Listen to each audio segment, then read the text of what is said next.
G'day you bloody legends, welcome to the channel. I'm your movie mate and today we're talking about A Knight of the Seven Kingdoms episode 3. What about that bloody ending, man? That has got me hooked.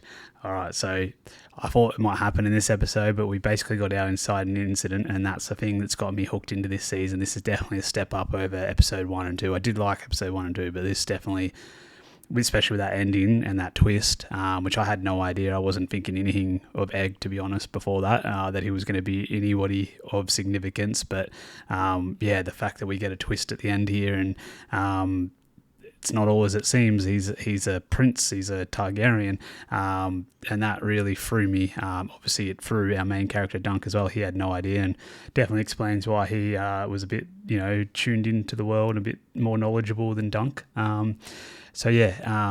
That was a insane twist.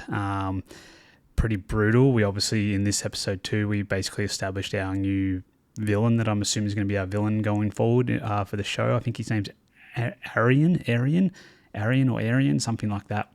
Something along those lines. Forgive me if I get names and stuff mixed up in these. Like I'm new to this world. If you didn't know, if you haven't seen my other 2 reviews of episode 1 and 2, just delving into Game of Thrones and even really adult fantasy for the first time. So so far I'm really enjoying that experience, to be honest. The first 2 episodes was some weird tonal sort of moments and just getting my feet wet, I guess, in this new world. But at the end of this episode, I can fully say I'm fully hooked and I can't wait to watch the rest of the season.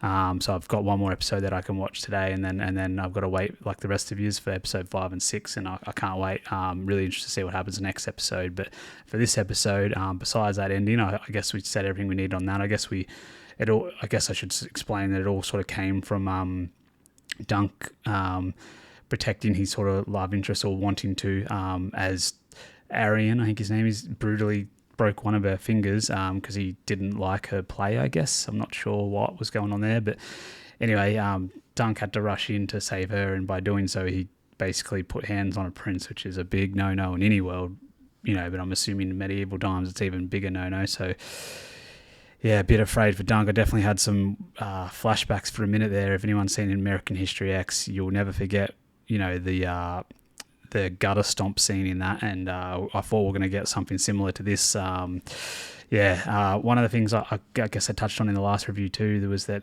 there was some sort of crass moments in this show in the first 2 episodes that sort of threw me a little bit, that I'm not used to seeing, but and that continues in this episode, not so much in things that we're seeing, but just things that are, I guess, spoken about, and just some of the humor, I guess, that comes out of those moments. And it's definitely, I'm more attuned to it now, and it's working more for me now. And I think that's a really cool element that they've added that sort of adds to the realism of the world, because this is, a medieval times that none of us, have ever experienced in our world. And it's obviously a fantasy show with, which I'm not really seeing too much fantasy. And for me, as someone new to that was sort of a little bit snobbish to that sort of genre in the past, that's actually working for me. There is talk of dragons, I guess, like the Targaryens are a dragon house. And as you can see here with this armor this guy's wearing, by the way, that is some of the sickest armor I've ever seen.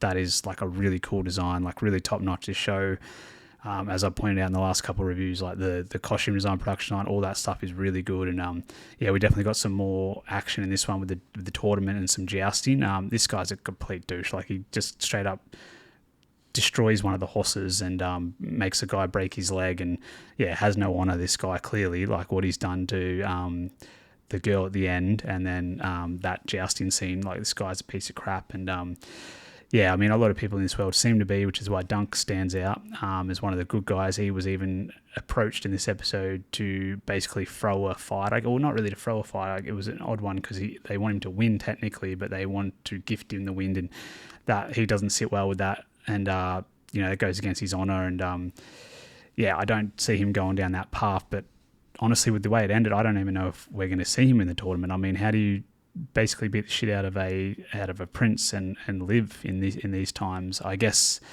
Egg coming in at the end saved him, and I guess the main prince, I think that might be their dad, I'm assuming, because, by the way, Egg and this guy here are brothers, which is crazy. But yeah, and that also explains why Egg had a shaved head. Don't know if I said it in my reviews, but I definitely did in my reactions. I was a bit thrown why like Egg had a shaved head, didn't really know why, you know. So they basically explained that in this one he doesn't want to look like his brother with the white hair, because obviously that stands out too. He can't blend in that way. So that makes a lot more sense. So we got a lot more answers in this one.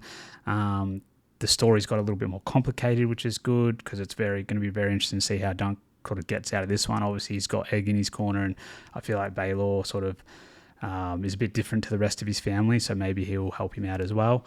Really interested to see where that goes. As far as this episode goes, what else happened? There was this weird part with a fortune teller. I mean, people that have probably read the books, they're probably like, oh, I know what they're talking about. I have no idea, but it was interesting that Dunk got like a really, and again, it's a fortune teller, it could be all bullshit, who knows, but it was interesting that, Dunk got like a really good, like, oh, you're going to be rich and all this sort of stuff, but then, I guess that was the kernel too, because she said Egg was going to be king, and I was like, well, how's that work? And obviously makes a bit more sense now at the end, but she also said that he's going to die, and I guess a brutal death or something, and everyone that knew him is going to rejoice, so that's a bit alarming. I guess if he does become king, maybe he doesn't become a good king. So that's that stood out to me a little bit too. We obviously got a little bit more of Egg on his own at the start, training the horse, which was quite comedic. Like I'm a big animal lover, so seeing that horse, nodding and basically understanding what he was talking about, that was quite a humorous. And we got this weird sort of knight that came in that's missing an eye, and a really gruesome flashback, which was pretty cool actually to see, of him and how he lost that eye. So again, I'm sure they're setting up stuff here. I'm sure he'll come back into it at some point. I've said in the last couple that Lionel Baratheon's really stood out to me as a favourite. There's something about him I like, especially in the eyes. And in this episode, when he's dancing and singing with his top out and the way he was moving, I realised why I like him so much. It reminds me of a guy that I grew up with. He would always, every time we got drunk and stuff, just in the house, like at someone's house, like a friend's house, he would always have his shirt off, and he had sort of a similar build to this guy, the actor playing Lionel, and just sort of had that similar sort of kindred spirit. So I think that's one of the things that endears me to Lionel, is that it just reminds me of a guy that I have very fond feelings and thoughts, memories of, that I grew up with in my hometown. Still going really solid. That ending has just got me completely hooked, and just like want to just jump right into the next one now, which I will do, and then I'll share my thoughts with that one. So I'm really looking forward to that. So if you are new to the channel and you want to follow on this journey, for me, my first steps into the Game of Thrones world, Westeros, and the adult fantasy fiction genre. Really, this is my first sort of delving into that, and I'm really looking for a new fandom to become part of. So hopefully this becomes it, and hopefully I can build a community around that with this channel, and find some more movie mates. So please join if you're interested. That's it for me today. Hooroo.